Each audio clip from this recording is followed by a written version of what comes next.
दर्शकों ब्रेक तो बाद तुहाडा सब दा निੱਘਾ स्वागत है। पाक बनाम पाकिस्तान अपने ही हैलीकॉप्टर नूं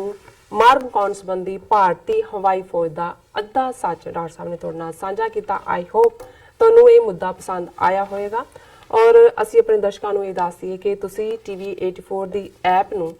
TV 84 की ऐप नूं एंड्रॉयड एंड ऐप स्टोर ते डाउनलोड करके TV 84 की लाइव स्ट्रीम नूं 24 आवर्स देख सकते हो। हुण आपां अज दा जो दूसरा अहम इशू है उस बारे आपां डॉक्टर साहब कोलों उन्हां दे विचार सुनदे हां। तुसीं साडे नाल इसे तरह ही जुड़े रहना जी। डॉक्टर साहब की कहना चाहोगे? देखो असीं आने बहाने पिछले दिनों जदों भी बेशक चोण के मुद्दे ते ही गल हुई किवें पुलिस फोर्स भारत दे विच करप्ट जालम है और खास तौर पर पंजाब पुलिस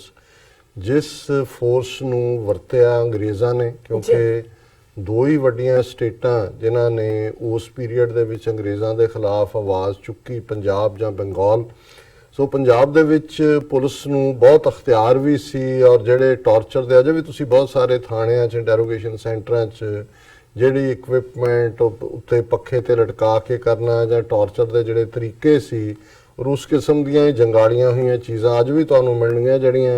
जे उन्हां दे ला अज भी 1860 1862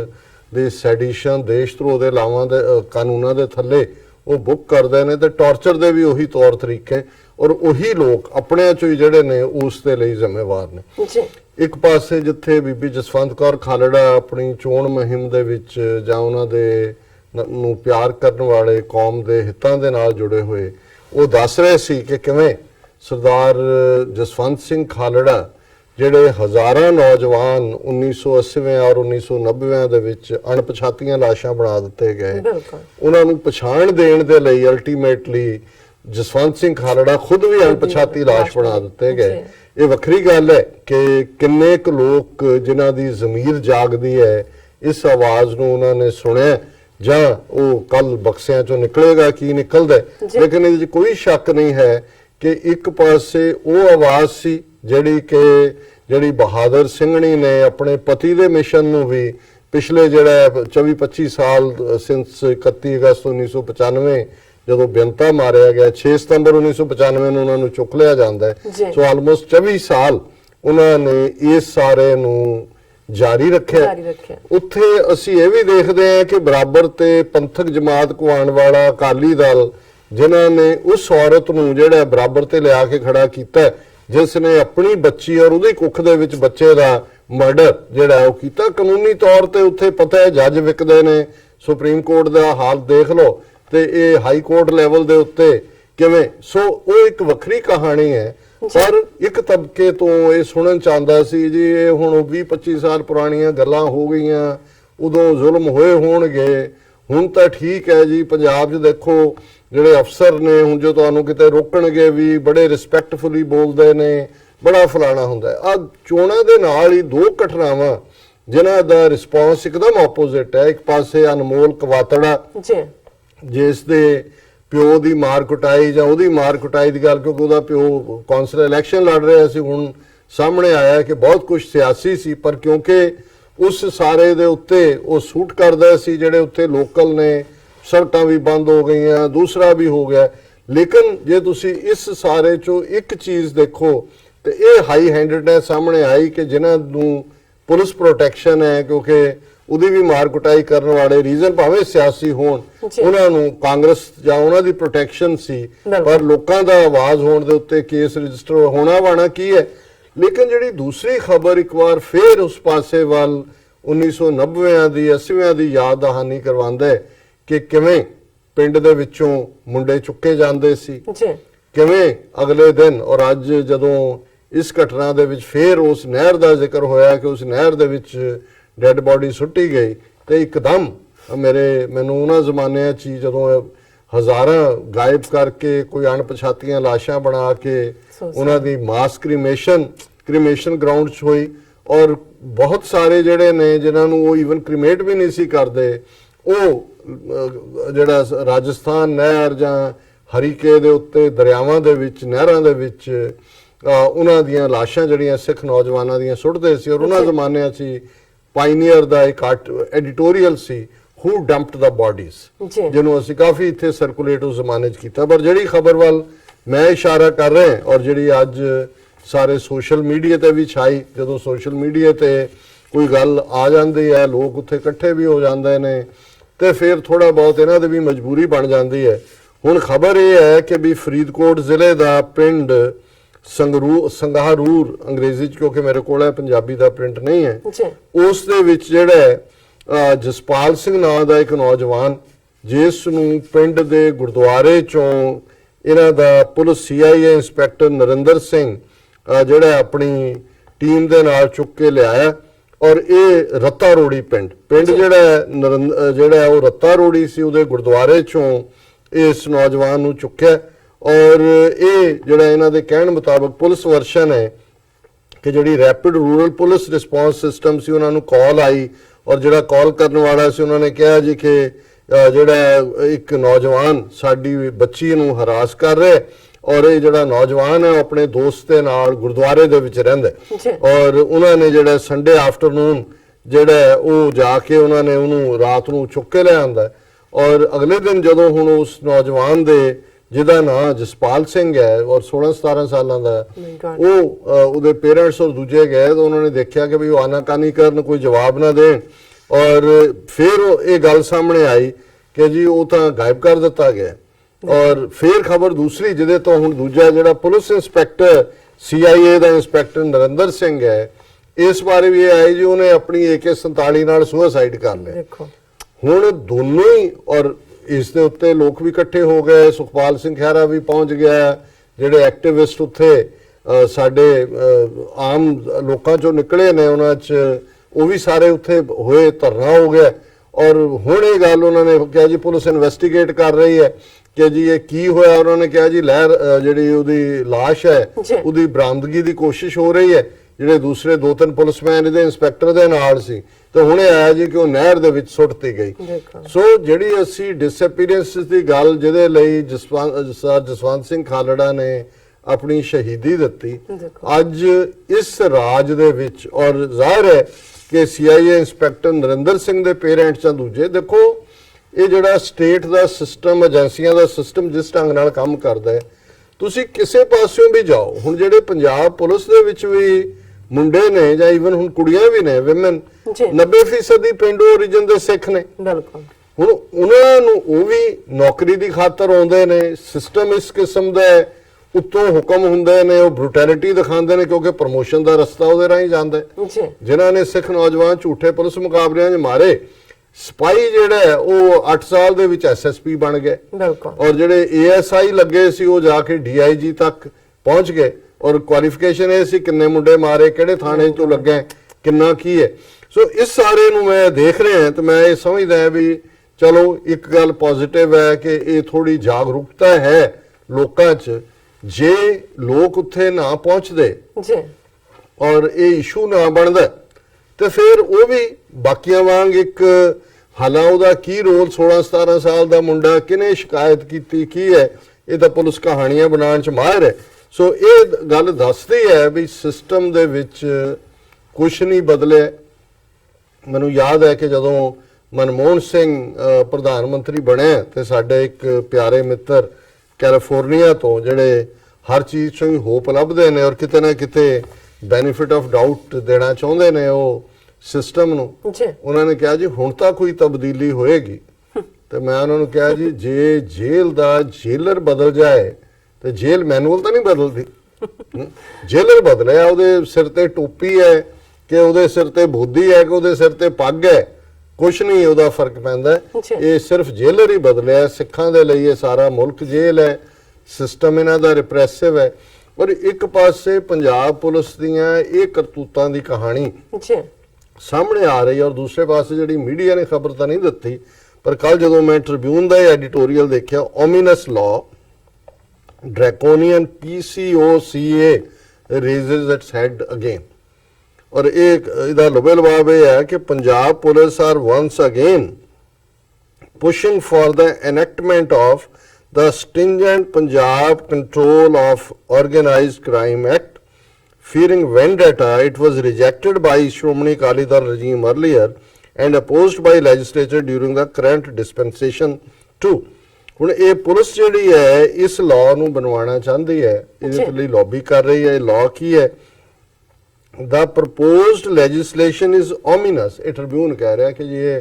ਬਹੁਤ ਮਾੜਾ ਹੋਏਗਾ, as its disturbing provision of detention in jail of suspects for a year without bail recalls draconian measures of TADA. 1985 ਦੇ ਵਿੱਚ ਇਹਨਾਂ ਨੇ ਸਿਰਫ ਪੰਜਾਬ ਦੇ ਲਈ ਇੱਕ ਐਕਟ ਬਣਾਇਆ ਸੀ ਟਾਡਾ, ਜਿਹੜਾ ਸੀ ਟੈਰਰਿਸਟ ਐਂਡ ਡਿਸਰਪਟਿਵ ਐਕਟੀਵਿਟੀਜ਼ ਐਕਟ। ਉਹਦੇ ਥੱਲੇ ਪੁਲਿਸ ਕੋਲ ਇਹ ਹੱਕ ਸੀ ਜਿੱਥੇ ਮਰਜ਼ੀ ਉਹ ਰੇਡ ਕਰਨ, ਜਿਸ ਮਰਜ਼ੀ ਘਰ 'ਚ ਕੋਈ ਵਾਰੰਟ ਕੋਈ ਲੋੜ ਨਹੀਂ, ਉੱਥੋਂ ਜਿਹਨੂੰ ਮਰਜ਼ੀ ਚੁੱਕ ਲੈਣ ਔਰ ਉਹਨੂੰ ਟਾਡਾ ਦੇ ਥੱਲੇ ਉਹਦੀ ਕੋਈ ਜ਼ਮਾਨਤ ਨਹੀਂ, ਹਾਈ ਕੋਰਟ ਤੱਕ ਹੀਅਰਿੰਗ ਨਹੀਂ, 6 ਮਹੀਨੇ ਉਹਦੇ ਤੇ ਕੋਈ ਗੱਲ ਹੀ ਨਹੀਂ ਹੋ ਸਕਦੀ। ਸੁਪਰੀਮ ਕੋਰਟ ਜਿਹੜਾ ਉਹਨਾਂ ਦਾ ਨੋਟਿਸ ਹੀ ਨਹੀਂ ਸੀ ਲੈਂਦਾ। ਔਰ ਜਿਹੜੇ ਟਾਡਾ ਦੇ ਥੱਲੇ ਪਹਿਲਾਂ ਤਾਂ ਜਦੋਂ ਅਟੈਕ ਹੀ ਕਰਦੇ ਸੀ ਉਹ ਘਰ ਦੇ ਹੀ ਬੰਦੇ ਉਹਨਾਂ ਦੇ 2-4 ਮਾਰ ਦਿੰਦੇ ਸੀ ਕਿ ਜੀ ਉੱਥੇ ਅਸਲਾ ਰੱਖਿਆ ਹੋਇਆ ਸੀ। ਔਰ ਉਹਦੀ ਕੋਈ, ਜਿਵੇਂ ਜੰਮੂ ਕਸ਼ਮੀਰ ਦੇ ਵਿੱਚ ਜਾਂ ਮਨੀਪੁਰ ਦੇ ਵਿੱਚ ਜਾਂ ਅਰੁਣਾਚਲ ਦੇ ਵਿੱਚ armed forces special powers act ਹੈ ਕਿ ਜਿਹਦੇ ਥੱਲੇ ਪ੍ਰੋਸੀਕਿਊਸ਼ਨ ਹੋ ਹੀ ਨਹੀਂ ਸਕਦੀ, ਇਵੇਂ ਟਾਡਾ ਦਾ ਪ੍ਰੋਵੀਜ਼ਨ ਸੀ ਕਿ ਉਹਦੇ ਲਈ ਕੋਈ ਅਕਾਊਂਟੇਬਲ ਨਹੀਂ ਸੀ। ਔਰ ਹੁਣ ਪੰਜਾਬ ਪੁਲਿਸ, ਕਿਉਂਕਿ ਟਾਡਾ ਇਵੈਂਚੁਅਲੀ ਅਮਰੀਕਨ ਕਾਂਗਰਸ ਦੇ ਵਿੱਚ ਵੀ ਉਹਦੇ ਖਿਲਾਫ ਹੋਇਆ ਔਰ ਜਦੋਂ ਉਹਨਾਂ ਨੇ ਮੁੰਡੇ ਇੱਕ ਜਨਰੇਸ਼ਨ ਹੀ ਮਾਰ ਦਿੱਤੀ, ਟਾਡਾ ਜਿਹੜੀ ਆ ਉਹਨੂੰ ਰੀਨਿਊ ਕਰਦੇ ਰਹੇ। 1995-96 ਤੱਕ ਪਹੁੰਚਦੇ ਆ, ਉਹਦੀ ਰੈਲੇਵੈਂਸ 96-97 ਤੱਕ ਖਤਮ ਹੋ ਗਈ।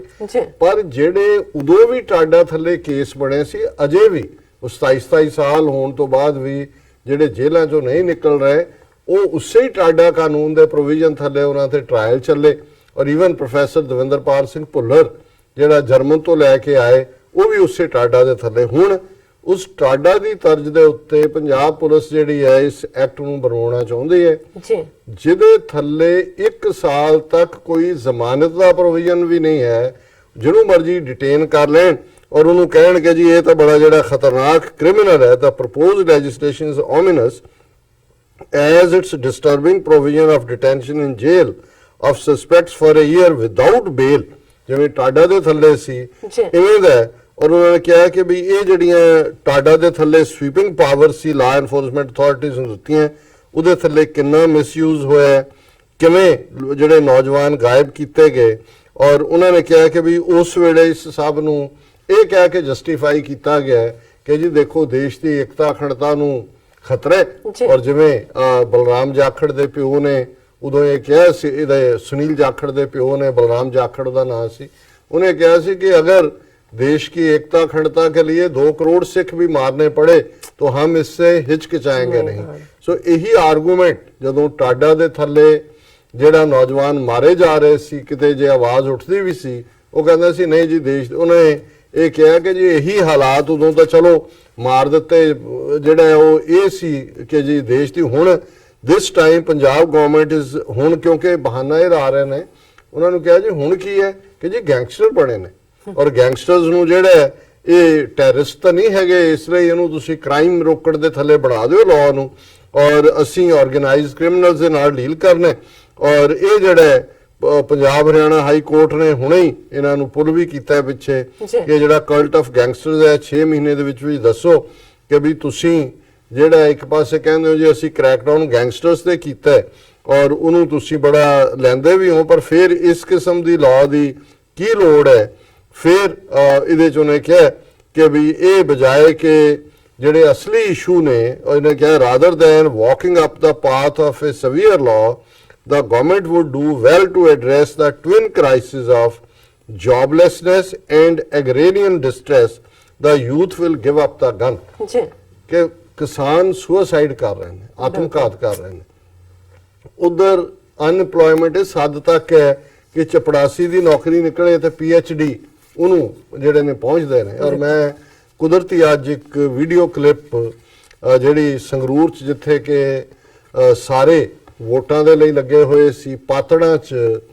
ਯੂਨਾਈਟਿਡ ਸਿੱਖ ਜਿਹੜੀ ਕਿ ਨਾਨ ਗਵਰਨਮੈਂਟਲ ਆਰਗੇਨਾਈਜੇਸ਼ਨ ਯੂਨਾਈਟਿਡ ਨੇਸ਼ਨਸ ਦੀ ਰੈਕਗਨਾਈਜ਼ਡ ਹੈ, ਉਹਨਾਂ ਨੇ ਪਾਤੜਾਂ ਦੇ ਗੁਰਦੁਆਰਾ ਸਾਹਿਬ ਦੇ ਵਿੱਚ ਕੈਂਪ ਲਾਇਆ ਹੋਇਆ ਸੀ। ਔਰ ਉਹਦੇ 'ਚ ਪਹਿਲੀ ਵਾਰ ਮੈਂ, ਕਿਉਂਕਿ ਵਿਸ਼ਾ ਖਬਰਾਂ ਅਸੀਂ ਪੜ੍ਹਦੇ ਹਾਂ, ਤੁਹਾਡੇ ਕੋਲ ਵਕਤ ਨਹੀਂ ਹੁੰਦਾ ਵੀ ਤੁਸੀਂ ਕਿਸੇ ਚੀਜ਼ ਨੂੰ ਹਰ ਵੀਡੀਓ ਨੂੰ ਦੇਖੋ, ਬਿਲਕੁਲ, ਪਰ ਮੈਂ ਆਪਣੇ ਅਥਰੂ ਬਾਰ-ਬਾਰ ਨਹੀਂ ਰੋਕ ਸਕਿਆ। ਉਹਦੇ 'ਚ ਘੱਟੋ ਘੱਟ 40-50 ਵਿਧਵਾਵਾਂ ਸੀ, ਮੋਸਟਲੀ ਪਿੰਡੂ ਸਿੱਖ ਬੀਬੀਆਂ, ਔਰ ਇਹ ਉਹ ਜਿਹੜੀਆਂ ਕਿ ਕਿਉਂਕਿ ਯੂਨਾਈਟਿਡ ਸਿੱਖਸ ਨੇ 2010 ਤੋਂ ਇੱਕ ਸਕੀਮ ਸ਼ੁਰੂ ਕੀਤੀ ਕਿ ਜਿਨ੍ਹਾਂ ਦੇ ਹਸਬੈਂਡ ਜਿਹੜੇ ਨੇ ਸਿੱਖ ਕਿਸਾਨ ਮਾਰੇ ਗਏ, ਆਤਮਘਾਤ ਉਹਨਾਂ ਨੇ ਕੀਤੇ ਨੇ ਔਰ ਬੱਚੇ ਉਹਨਾਂ ਦੇ ਛੋਟੇ ਨੇ, ਉਹਨਾਂ ਨੂੰ ਅਸੀਂ ਪੈਨਸ਼ਨ ਦਈਏ, ਕਿਉਂਕਿ 2010 ਦੇ ਵਿੱਚ ਕੋਈ ਸਰਕਾਰੀ ਪੈਨਸ਼ਨ ਨਹੀਂ ਸੀ। ਹੁਣ ਵੀ ਇੱਕ ਪਾਸੇ ਸਰਕਾਰੀ ਪੈਨਸ਼ਨ 400 ਕੇ 500 ਰੁਪਈਆ ਮਹੀਨੇ ਦਾ ਦਿੰਦੇ ਨੇ। ਸੋ ਇਹਨਾਂ ਨੇ ਪਿਛਲੇ 9 ਸਾਲ ਤੋਂ ਯੂਨਾਈਟਿਡ ਸਿੱਖਸ ਸੈਂਕੜੇ ਸਿੱਖ ਬੀਬੀਆਂ ਨੂੰ ਜਾਂ ਕਿਸਾਨ ਜਿਹੜੇ ਘਰਾਂ ਦੀਆਂ ਬੀਬੀਆਂ ਨੇ ਉਹਨਾਂ ਨੂੰ ਇਹ ਪੈਨਸ਼ਨ ਦੇ ਰਹੀ ਹੈ। ਔਰ ਮੈਂ ਸੁਣ ਰਿਹਾ ਸੀ ਬਹੁਤ ਸਾਰਿਆਂ ਨੇ ਕਿਹਾ ਜੀ ਉਦੋਂ ਸਾਡੇ ਲਈ ਕੋਈ ਨਹੀਂ ਖਲੋਤਾ, ਸਰਕਾਰ ਵੀ ਜਿਹੜੀ ਹੈ ਉਹ ਉਹਨਾਂ ਨੇ ਕੁਝ ਨਹੀਂ ਕੀਤਾ, ਇਹ ਸਾਡੀ ਮਦਦ ਤੇ ਆਏ, ਹੁਣ ਸਾਡੇ ਬੱਚੇ ਫਲਾਣੇ ਨੇ 10+12 ਕਰ ਲਿਆ ਹੈ, ਕਿਸੇ ਨੇ ਇਹ ਕਰ ਲਿਆ ਹੈ, ਹੁਣ ਅਸੀਂ ਨਹੀਂ ਲੈਣਾ ਚਾਹੁੰਦੇ, ਅਸੀਂ ਚਾਹੁੰਦੇ ਹਾਂ ਵੀ ਸਾਡੇ ਪਿੰਡ 'ਚ ਹੋਰ ਗਰੀਬ ਜਿਹੜੀ ਹੈ ਵਿਧਵਾ ਹੋ ਗਈ ਹੈ ਜਿਹਦੇ ਘਰ ਵਾਲੇ ਨੇ ਆਤਮਘਾਤ ਕਰ ਲਿਆ, ਕਿਸਾਨ ਨੇ, ਅਸੀਂ ਉਹਦੀ ਮਦਦ ਕਰਨਾ ਚਾਹੁੰਦੇ ਹਾਂ। ਸੋ ਇੱਕ ਪਾਸੇ ਔਰ ਉਹ ਮੋਸਟ ਜਿੰਨੇ ਮੈਂ ਸੁਣੀਆਂ ਸੰਗਰੂਰ ਜ਼ਿਲ੍ਹੇ ਦੀਆਂ ਹੀ ਬੀਬੀਆਂ ਸੀ, ਔਰ ਮੈਨੂੰ ਇਹ ਹੈਰਾਨੀ ਹੋਈ ਵੀ ਜਿਹੜੇ ਰੀਅਲ ਕ੍ਰਾਈਸਿਸ ਹੈ ਗਰਾਊਂਡ ਦੇ ਉੱਤੇ, ਔਰ ਉਹਨੂੰ ਖਾਲਸ ਟੀਵੀ ਦੀ ਉੱਥੇ ਬੀਬੀ ਹਰਸ਼ਰਨ ਕੌਰ ਨੇ ਜਿਹੜੇ ਬੜੇ ਸੁਚੱਜੇ ਢੰਗ ਦੇ ਨਾਲ ਜਿਹੜਾ ਉੱਥੋਂ ਸਟੋਰੀਜ਼ ਕਰਦੇ ਨੇ, ਉਹ ਸਾਰੇ ਨੂੰ ਇੰਟਰਵਿਊ ਕਰ ਰਹੇ ਸੀ। ਉਹ ਯੂਨਾਈਟਿਡ ਸਿੱਖਸ ਦੇ ਬੀਬੀ ਮਜਿੰਦਰਪਾਲ ਕੌਰ ਜਿਹੜੇ ਉਹਨਾਂ ਦੇ ਇਹ ਸਾਰੇ ਪ੍ਰੋਜੈਕਟ ਨੂੰ ਜਿਨ੍ਹਾਂ ਨੇ ਸ਼ੁਰੂ ਕੀਤਾ 2010 ਦੇ ਵਿੱਚ, ਔਰ ਮੈਂ ਦੇਖ ਰਿਹਾ ਸੀ ਵੀ ਰੀਅਲ ਕ੍ਰਾਈਸਿਸ ਜਿਹੜੇ ਨੇ, ਕੱਲਾ ਇਹ ਨਹੀਂ ਹੈ ਜੁਝਾਰੂ ਦੌਰ ਦੀਆਂ ਵਿਧਵਾਵਾਂ ਜਾਂ ਯਤੀਮ ਬੱਚੇ, ਉਹ ਤਾਂ 25 ਸਾਲ ਬੀਤ ਗਏ, ਜਿਹੜੇ ਇਹ ਨੇ ਰੋਜ਼ਾਨਾ ਜਿਹੜੇ ਉੱਥੇ ਆਤਮਘਾਤ ਹੋ ਰਹੇ ਨੇ, ਔਰ ਇਹ ਜਿਹੜੇ ਗੁਟਕੇ ਤੇ ਹੱਥ ਰੱਖ ਕੇ ਸਹੁੰ ਖਾਣ ਵਾਲੇ ਔਰ ਦੂਸਰੇ ਡਰੱਗ ਦੇ ਨਾਲ ਮਰ ਵੀ ਰਹੇ ਨੇ ਲੋਕ, ਡਰੱਗ ਵਾਰਫੇਅਰ ਵੀ ਚੱਲ ਰਹੀ ਹੈ ਕਿਤੇ ਨਾ ਕਿਤੇ। ਲੇਕਿਨ ਪੁਲਿਸ ਜਿਹੜੀ ਹੈ ਜਿਹਦੇ ਮੂੰਹ ਨੂੰ ਲਹੂ ਲੱਗਾ ਹੋਇਆ 80-90 ਦੇ ਦੌਰ 'ਚ, ਉਹ ਕਹਿੰਦੇ ਆ ਜੀ ਕਾਨੂੰਨ ਸਾਡੇ ਜਰਾ ਬਣਾਓ, ਫਿਰ ਅਸੀਂ ਜਿਹਨੂੰ ਮਰਜ਼ੀ ਚੁੱਕ ਕੇ ਅੰਦਰ ਦੇਵਾਂਗੇ, ਔਰ ਫਿਰ ਪੈਸਿਆਂ ਦਾ ਭਾਅ ਜਿਹੜਾ ਉਦੋਂ ਜਿਹੜਾ ਉਹ ਹਜ਼ਾਰਾਂ ਦੀ ਤਾਂ ਗੱਲ ਹੀ ਨਹੀਂ ਸੀ, ਲੱਖਾਂ 'ਚ ਸੀ। ਔਰ ਉਹ ਸਾਰੇ ਦੌਰ ਵੱਲ ਤੇ ਜੇ ਇਹ ਸਾਰੇ ਗੁਲਾਮੀ ਦੇ ਨਹੀਂ ਨੇ ਸਿੰਪਟਮਸ ਤੇ ਹੋਰ ਇਹਨੂੰ ਫਿਰ ਕੀ ਕਹੋਗੇ। ਸੋ ਅਲਟੀਮੇਟਲੀ ਅਸੀਂ ਕੋਈ ਇਹ ਵੀ ਨਹੀਂ ਹੈ, ਕਈ ਵਾਰ ਸਾਡੇ ਕੁਝ ਵੀਰ ਖਾਸ ਤੌਰ ਤੇ ਪਾਕਿਸਤਾਨੀ ਵੀਰ ਕਹਿਣਗੇ ਕਿ ਜੀ ਪੰਜਾਬ 'ਚ ਕਿਉਂ ਨਹੀਂ ਲੋਕ ਖੁੱਲ ਕੇ ਖਾਲਿਸਤਾਨ ਕਹਿੰਦੇ ਜਾਂ ਦੂਜੇ, ਉਹ 35 ਸਾਲ ਤੋਂ ਇਸ ਸਾਰੇ ਚੋਂ ਗੁਜ਼ਰ ਰਹੇ ਨੇ, ਔਰ ਇਹਦੇ ਬਾਵਜੂਦ ਕਿ ਇਹ ਜਿਹੜਾ ਸਾਰਾ ਪਾਰਟ ਹਕੂਮਤੀ ਨਿਜ਼ਾਮ ਇੱਕ ਤੋਂ ਬਾਅਦ ਇੱਕ ਬਦਲ ਰਿਹਾ ਹੈ ਪੰਜਾਬ 'ਚ, ਜਿਹੜੀਆਂ ਬੇਸਿਕ ਪ੍ਰੋਬਲਮਸ ਨੇ ਲੋਕਾਂ ਦੀਆਂ ਉਹ ਵਰਸਟ ਹੋ ਰਹੀਆਂ। ਪਰ ਇਵੈਂਚੁਅਲੀ ਜੇ ਅਸੀਂ ਦੇਖੀਏ ਇਸ ਵਾਰ 5% ਵੋਟਾਂ ਵੀ ਘੱਟ ਪਈਆਂ ਨੇ ਪੰਜਾਬ 'ਚ, ਔਰ ਫਿਰੋਜ਼ਪੁਰ ਦੇ ਆਰਮੀ ਏਰੀਆ 'ਚ ਕੰਟੋਨਮੈਂਟ ਜਿੱਥੇ 4 ਬੂਥ ਉਹਨਾਂ ਨੇ ਲਾਏ ਹੋਏ ਸੀ, ਜਿੱਥੇ ਫੌਜੀ ਪਰਿਵਾਰ ਸੈਟਲ ਨੇ, 2 ਬੂਥਾਂ ਦੇ ਵਿੱਚ ਇੱਕ ਵੀ ਬੰਦੇ ਨੇ ਵੋਟ ਨਹੀਂ ਪਾਈ, ਇੱਕ ਵੀ ਨਹੀਂ ਹੈ। ਇਹ ਉਹਨਾਂ ਦੀ ਫੌਜ ਹੈ ਜਿਹੜੀ ਫੌਜ ਦਾ ਉਹ ਪੁਲਵਾਮਾ ਤੇ ਫਲਾਣਾ ਵੇਚ ਰਹੇ ਸੀ। ਸੋ ਇਹ ਨਜ਼ਰ ਆਉਂਦਾ ਹੈ ਵੀ ਪੰਜਾਬ ਦੇ ਲੋਕ ਸਮਝ ਰਹੇ ਨੇ, ਸਿੱਖਾਂ ਨੂੰ ਸਮਝ ਹੈ, ਪਰ ਅਜੇ ਤੱਕ ਕੋਈ ਬਾਹ ਫੜਨ ਵਾਲਾ ਨਹੀਂ ਹੈ। ਤੇ ਜਦੋਂ ਇਹ ਨਜ਼ਰ ਆਇਆ ਵੀ ਇਹ ਕ੍ਰੈਡੀਬਲ ਸੈਟਅਪ ਸਾਨੂੰ ਇਸ ਗੁਲਾਮੀ ਚੋਂ ਜਿਹੜਾ ਉਹ ਲਿਬਰੇਟ ਕਰਵਾ ਸਕਦਾ ਹੈ, ਉਹੀ ਲੋਕ ਡਾਂਗਾ ਲੈ ਕੇ ਉਵੇਂ ਹੀ ਨਾਲ ਖਲੋਣਗੇ ਜਿਵੇਂ ਫਿਰ ਬਾਬਾ ਬੰਦਾ ਸਿੰਘ ਬਹਾਦਰ ਦੇ ਨਾਲ ਖਲੋਣ ਦੇ ਵੇਲੇ ਜਿਹੜਾ ਜਦੋਂ ਉਹ ਪੰਜਾਬ ਆਇਆ ਸਾਊਥ ਤੋਂ 10ਵੇਂ ਪਾਤਸ਼ਾਹ ਨੇ ਭੇਜਿਆ, ਫਿਰ ਹਰ ਸਿੱਖ ਕਿਸਾਨ ਸੀ, ਕੋਈ ਤਰਖਾਣ ਸੀ, ਕੋਈ ਹੋਰ ਕੰਮ ਕਰਨ ਵਾਲਾ ਸੀ, ਉਹਨੇ ਆਪਣਾ ਹਲ ਚੁੱਕਿਆ, ਲੋਹਾਰ ਦੇ ਕੋਲ ਗਿਆ, ਇਹਨੂੰ ਕਹਿੰਦਾ ਢਾਲ ਕੇ ਤਲਵਾਰ ਬਣਾ ਦੇ, ਔਰ ਉਹਦੇ ਕੋਲ ਪੈਸੇ ਵੀ ਨਹੀਂ ਸੀ ਕਿ ਮਿਆਨ ਹੋਏ, ਉਹਨੂੰ ਹੀ ਉਹਨੇ ਲੀਰ ਲਪੇਟੀ ਤੇ ਆ ਕੇ ਬੰਦਾ ਸਿੰਘ ਬਹਾਦਰ ਨੂੰ ਜੁਆਇਨ ਕਰ ਲਿਆ। ਔਰ ਉਹਨਾਂ ਨੇ ਦੇਖ ਲਿਆ ਸੀ ਉਹ ਵੀ, ਕਿਉਂਕਿ ਗੱਲ ਕਰ ਲਈ ਜਿਹੜਾ ਉਹ ਇੱਕ ਧਾਰਮਿਕ ਲਹਿਰ ਦੀ ਨਹੀਂ ਸੀ, ਕਿਸਾਨਾਂ ਦੇ ਉੱਤੇ ਹੀ ਇੰਨਾ ਕੁ ਜ਼ੁਲਮ ਸੀ, ਉਹਨਾਂ ਦੀ ਅੱਧੀਓਂ ਜ਼ਿਆਦਾ ਪ੍ਰੋਡਿਊਸ ਲੈ ਜਾਂਦੇ ਸੀ ਜਿਹੜੇ ਉਸ ਵੇਲੇ ਦੇ ਹਾਕਮ ਸੀ, ਲੋਕ ਭੁੱਖੇ ਮਰਦੇ ਸੀ। ਔਰ ਐਵੇਂ ਨਹੀਂ, ਜਦੋਂ ਪਹਿਲਾ ਸਿੱਖ ਰਾਜ 1710 ਚ ਕਾਇਮ ਹੁੰਦਾ ਹੈ, ਪਹਿਲਾ ਆਰਡਰ ਜਿਹੜਾ ਬੰਦਾ ਸਿੰਘ ਬਹਾਦਰ ਨੇ ਕੱਢਿਆ ਸੀ ਉਹ ਸੀ ਜ਼ਮੀਨ ਵਾਹੁਣ ਵਾਲਾ ਜ਼ਮੀਨ ਦਾ ਮਾਲਕ ਹੈ। ਬਿਲਕੁਲ, ਕਿ tiller of the land is the owner of the. ਇਹ 1710 ਦੀ ਗੱਲ ਹੈ, 14 ਮਈ 1710 ਦੀ। ਉਹਦੇ ਚ ਸਿੱਖ ਕਿਸਾਨ ਵੀ ਸੀ, ਮੁਸਲਮਾਨ ਕਿਸਾਨ ਵੀ ਸੀ, ਹਿੰਦੂ ਕਿਸਾਨ ਵੀ ਸੀ, ਜਿਹੜੇ ਲੈਂਡ ਰਿਫਾਰਮ ਫ੍ਰੈਂਚ ਰੈਵੋਲੂਸ਼ਨ ਨੇ ਜਾ ਕੇ 70 ਸਾਲ ਬਾਅਦ ਕੀਤੇ। ਐਵੇਂ ਨਹੀਂ ਆਮ ਲੋਕ ਆ ਗਏ ਸੀ ਜੁਆਇਨ ਕਰਨ, ਉਹਨਾਂ ਨੇ ਦੇਖ ਲਿਆ ਸੀ ਕਿ ਇੱਕ ਪਾਸੇ ਜ਼ੁਲਮੀ ਰਜੀਮ ਹੈ, ਜਿਹਨੇ ਸਾਡਾ ਸਭ ਕੁਝ ਹੀ ਖੋਇਆ ਹੋਇਆ ਹੈ, ਤੇ ਇਧਰ ਤਬਦੀਲੀ ਦਾ ਸਾਈਨ ਹੈ। ਔਰ ਰਾਤੋਂ ਰਾਤ ਜਿਹੜਾ ਜੱਟ ਸੀ ਉਹ ਜ਼ਿਮੀਦਾਰ ਬਣ ਗਿਆ ਸੀ। ਜੇ ਅੱਜ ਵੀ ਅਸੀਂ ਆਪਣੇ ਪੰਜਾਬ ਦੇ ਖਿੱਤੇ ਵੱਲ ਦੇਖੀਏ ਤੇ ਅਕਸਰ ਜਦੋਂ ਟਰਮ ਇਸਤੇਮਾਲ ਹੁੰਦੀ ਹੈ ਉਹ ਜੱਟ ਜ਼ਿਮੀਦਾਰ ਹੁੰਦੀ ਹੈ, ਕਿਉਂਕਿ ਹਰ ਜੱਟ ਜਿਹੜਾ ਹੈ ਉਹ ਬੰਦਾ ਸਿੰਘ ਬਹਾਦਰ ਦੇ ਆਰਡਰ ਨੇ ਉਹਨੂੰ ਜ਼ਿਮੀਦਾਰ ਬਣਾ ਦਿੱਤਾ ਸੀ। ਜਿਹੜਾ ਕਿ ਅੱਜ ਵੀ ਲਹਿੰਦੇ ਪੰਜਾਬ ਦੇ ਵੱਡੇ ਹਿੱਸੇ 'ਚ ਲੈਂਡ ਰਿਫਾਰਮ ਨਹੀਂ ਹੋਇਆ, ਉੱਥੇ ਵੱਡੇ ਵੱਡੇ ਫਿਊਡਲ ਅੱਜ ਵੀ ਨੇ, ਸਿੰਧ ਦੇ ਵਿੱਚ ਤਾਂ ਵਡੇਰੇ ਹੈ ਹੀ ਨੇ। ਔਰ ਆਮ ਲੋਕ ਜਿਹੜੇ ਨੇ ਉਹ ਜਿਹੜੇ ਨੇ ਉਹ ਮੁਜ਼ਾਰਿਆਂ ਵਾਂਗ ਹੀ ਜਿਹੜਾ ਉਹਨਾਂ ਦਾ ਕੀ ਹਾਲ ਹੁੰਦਾ ਹੈ, ਇਹ ਇੱਕ ਵੱਖਰੀ ਕਹਾਣੀ ਹੈ। ਪਰ ਅਸੀਂ ਸਮਝਦੇ ਹਾਂ ਕਿ ਸਾਡੇ ਭਾਰਤੀ ਕਬਜ਼ੇ ਵਾਲੇ ਪੰਜਾਬ 'ਚ ਵੀ ਸਿਚੁਏਸ਼ਨ ਉਧਰ ਵੱਲ ਹੀ ਜਾ ਰਹੀ ਹੈ, ਔਰ ਲੋਕ ਇੰਤਜ਼ਾਰ 'ਚ ਨੇ ਕਿ ਕਿਹੜਾ ਬੰਦਾ ਸਿੰਘ ਬਹਾਦਰ, ਕਿਹੜਾ ਸੂਰਮਾ ਉੱਠੇਗਾ ਤੇ ਇਹੀ ਲੋਕ ਜਿਹੜੇ ਨੇ ਇਹ ਫਿਰ ਜੁਆਇਨ ਕਰਨਗੇ। ਇਹ ਅਲਟੀਮੇਟਲੀ ਇਵੇਂ ਹੀ ਹੋਣਾ ਜੀ। ਡਾਕਟਰ ਸਾਹਿਬ ਬਿਲਕੁਲ ਇੱਥੇ ਲੈਣੇ ਬ੍ਰੇਕ ਤੋਂ ਪਹਿਲਾਂ ਅਸੀਂ ਆਪਣੇ ਦਰਸ਼ਕਾਂ ਤੇ ਸਰੋਤਿਆਂ ਨੂੰ ਫੇਰ ਦੁਬਾਰਾ ਅਪੀਲ ਤੇ ਬੇਨਤੀ ਕਰਦੀ ਹੈ ਵਿਊਅਰਸ, ਜਿਸ ਤਰ੍ਹਾਂ ਕਿ ਤੁਸੀਂ ਜਾਣਦੇ ਹੋ ਕਿ ਟੀਵੀ 84 ਮਨੁੱਖੀ ਹੱਕਾਂ ਦਾ ਪਹਿਰੇਦਾਰ ਹੈ। ਟੀਵੀ 84 ਸਿੱਖਾਂ, ਕਸ਼ਮੀਰੀਆਂ ਅਤੇ ਭਾਰਤੀਆਂ ਨਾਰਥ ਈਸਟ ਸਟੇਟਾਂ ਦੇ ਲੋਕਾਂ ਦੇ ਸਵੈਰਨੇਨੇ ਦੇ ਹੱਕਾਂ ਦਾ ਹਾਮੀ ਹੈ। ਅਸੀਂ ਚਾਹਾਂਗੇ ਕਿ ਤੁਸੀਂ ਟੀਵੀ 84 ਦੀ ਚੜ੍ਹਦੀ ਕਲਾ ਲਈ ਵੱਧ ਤੋਂ ਵੱਧ ਡੋਨੇਟ ਕਰੋ। ਡੋਨੇਟ ਕਰਨ ਲਈ ਸਾਡੀ ਵੈਬਸਾਈਟ tv84.tv ਤੇ ਜਾ ਕੇ ਪੇਪਲ ਦੀ ਵਰਤੋਂ ਕਰਕੇ ਵਨ ਟਾਈਮ ਡੋਨੇਟ ਕਰ ਸਕਦੇ ਹੋ, ਮੰਥਲੀ ਡੋਨੇਟ ਵੀ ਕਰ ਸਕਦੇ ਹੋ। ਤੁਸੀਂ ਟੀਵੀ 84 ਦੇ ਨਾਮ ਤੇ ਚੈੱਕ ਬਣਾ ਕੇ ਸਾਨੂੰ ਮੇਲ ਵੀ ਕਰ ਸਕਦੇ ਹੋ। ਸਾਡੇ ਇਸ ਪਤੇ ਤੇ 36-01 37th ਐਵਨਿਊ, ਲੌਂਗ ਆਈਲੈਂਡ ਸਿਟੀ, ਨਿਊਯਾਰਕ 11101 USA, ਜਾਂ ਫਿਰ ਤੁਸੀਂ ਸਾਨੂੰ ਫੋਨ ਰਾਹੀਂ ਵੀ ਸੰਪਰਕ ਕਰ ਸਕਦੇ ਸਾਡੇ ਫੋਨ ਨੰਬਰ ਤੇ 5164060694। Thank you so much viewers, ਤੁਸੀਂ ਨਾਲ ਇਸ ਤਰ੍ਹਾਂ ਬਣੇ ਰਹਿਣਾ। ਮਿਲਦੇ ਹਾਂ ਆਫਟਰ ਦਿਸ ਸ਼ਾਰਟ ਬ੍ਰੇਕ।